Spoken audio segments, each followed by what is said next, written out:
Hello नमस्ते जच्चा बच्चा मेरी हेल्प में आप सबका स्वागत है।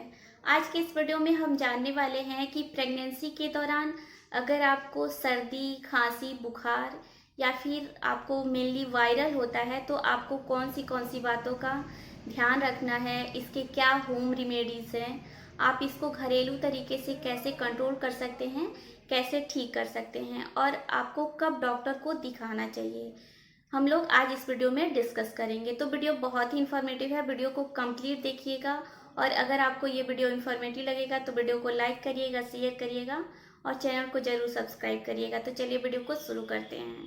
तो सर्दियों का मौसम स्टार्ट हो गया है और प्रेगनेंसी के दौरान महिलाओं का इम्यूनिटी लेवल यानी कि रोग प्रतिरोधक क्षमता पहले से ही वीक होती है। तो इस कंडीशन में महिलाओं को कोई भी इन्फेक्शन आसानी से हो जाता है, जैसे कि यूरिन इन्फेक्शन या फिर सर्दी खांसी बुखार या भी कोई भी वायरल हो गया, वो बहुत ही कॉमन होता है, नॉर्मली हो जाता है।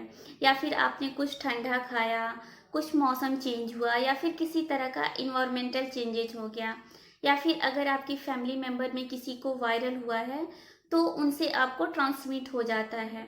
तो ऐसे में आपको कुछ बातों का ध्यान रखना चाहिए। सबसे पहली बात की सर्दी खांसी बुखार उन महिलाओं को ज़्यादा होती है जो सर्दी के मौसम में प्रेग्नेंट रहती हैं, यानी कि जो महिलाएं नवंबर दिसंबर जनवरी में प्रेग्नेंट होती हैं उनमें ये समस्या ज़्यादा होती है। तो प्रेगनेंसी के दौरान अगर आपने वायरल इन्फेक्शन को इग्नोर किया और ये इन्फेक्शन ज़्यादा दिन तक रह जाता है और इस इन्फेक्शन के कारण आपको हाई ग्रेड फीवर होता है तो इससे प्रेगनेंसी की पहली तिमाही में मिसकैरेज हो सकता है और लेट की प्रेगनेंसी में इस वायरल इन्फेक्शन के कारण बेबी को भी खतरा हो सकता है। दूसरी बात की प्रेगनेंसी की पहली तिमाही में कई सारे एंटीबायोटिक्स का रेस्ट्रिक्शन रहता है, बहुत सारे मेडिसिन प्रेगनेंसी की पहली तिमाही में नहीं दिए जाते हैं।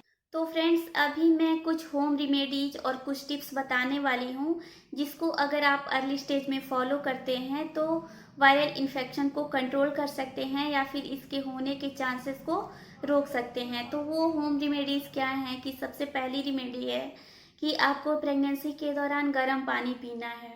दूसरी चीज़ कि आपको सोते समय हल्दी वाला दूध पीना है। ये हल्दी वाला दूध एंटीबैक्टीरियल होता है और एंटीवायरल होता है। दूसरी चीज़ कि आपको अदरक वाली चाय पीनी है, इससे आपको सर्दी नहीं लगेगी। अगर आपको प्रेगनेंसी में वायरल इन्फेक्शन है तो आप दिन में 3 से 4 बार स्टीम लें। एक बाउल में गर्म पानी लें, उसमें विक्स डालें और सर पे मोटा टॉवल डाल के आप उसको स्टीम लें। इससे क्या होगा कि आपको जो वायरल इन्फेक्शन है उसके कारण आपको नज़ल कंजेशन की प्रॉब्लम होती है तो वो नज़ल कंजेशन क्लियर हो जाएगा और आप अच्छे से ब्रीथ कर पाएंगे। तो ये स्टीम आपको दिन में 3 से 4 बार लेना है। आप चाहें तो मार्केट में भी रेडीमेड कई सारे स्टीमर मिल जाते हैं, आप उसको भी ले सकते हैं। अगर आपको ड्राई नोज की प्रॉब्लम होती है तो आप नज़ल ड्रॉप्स का यूज करिए। नज़ल ड्रॉप्स को 2 से 3 ड्रॉप्स अपने नोज में डालिए या फिर आप चाहें तो विक्स के इन्हेलर्स भी आते हैं, आप इन्हेलर्स को दिन में 2 से 3 बार यूज करिए, इससे आपको ड्राई नोज से रिलीफ मिलेगा। आप चाहें तो विक्स का यूज कर सकते हैं, विक्स को आप गले पे नोज पे चेस्ट पे लगा सकते हैं, इससे भी बहुत जल्दी रिलीफ मिलता है। तो ये सब एंटी एलर्जिक मेडिसिन होती हैं जो अर्ली स्टेज में राइनाइटिस और सोर थ्रोट को ठीक करती हैं। खाने में आपको ज़्यादा से ज़्यादा विटामिन सी वाले फ्रूट्स खाने चाहिए। विटामिन सी जो होता है वो हमारे इम्यूनिटी लेवल को बूस्ट करता है, तो आपको ज़्यादा से ज़्यादा विटामिन सी वाले फ्रूट्स खाने चाहिए। लेकिन अगर आप वायरल इन्फेक्शन में फ्रूट खाने का मन नहीं करता है तो आप एक लेमन को 1 कप पानी में, सिर्फ 1 कप पानी में एक लेमन को निचोड़ के और आप उसको पी सकते हैं। आप डेली ऐसा करिए, सिर्फ एक लेमन ही पीजिए, इससे आपका इम्यूनिटी लेवल बूस्ट होगा और जो आपका विटामिन सी का जो रिक्वायरमेंट है वो पूरा हो जाएगा।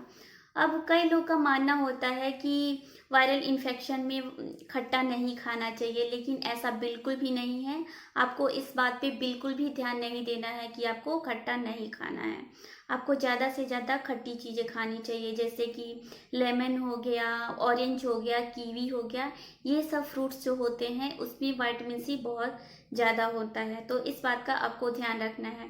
दूसरी चीज़ कि अगर आप प्रेगनेंसी में फ्रूट्स खाते हैं और अगर आपको वायरल है तो आप कोशिश करें कि फ्रूट्स को सुबह में या शाम में ना खाएं। फ्रूट्स को आप दोपहर में खाएं। ठंडी चीज़ों को परहेज करें, आपको ठंडी चीज़ें नहीं खानी है। अगर आपको गले में पेन है तो आप गर्म पानी में नमक डाल के उससे दिन में 3 से 4 बार गार्गल करिए, या फिर मार्केट में बीटाडिन के गॉगल्स मिलते हैं, आप उसको लीजिए और दिन दिन में 3 से 4 बार गार्गल करिए। इससे आपको नेक में गले में पेन नहीं होगा। अब अगर इसकी मेडिसिन की बात करें तो इसका मेडिसिन होता है डाइक्लोफिनैक, एसिक्लोफिनैक, निमेसुलाइड, पैरासीटामोल, कॉम्बिफ्लॉम। बहुत सारे मेडिसिन है, लेकिन ये सब मेडिसिन प्रेगनेंसी में नहीं दिए जाते हैं। प्रेगनेंसी में सिर्फ प्लेन पैरासीटामोल सेफ होता है। तो आप प्रेगनेंसी में क्रोसिन या फिर किसी भी ब्रांड का प्लेन पैरासीटामोल जिसमें हो उसके ले सकते हैं। अगर आपको फीवर है तो 8-8 घंटे पे आपको क्रोसिन लेना है या फिर जो भी प्लेन पैरासीटामोल है उसको लेना है। अपने मन से कोई भी एंटीबायोटिक्स आपको नहीं लेनी है।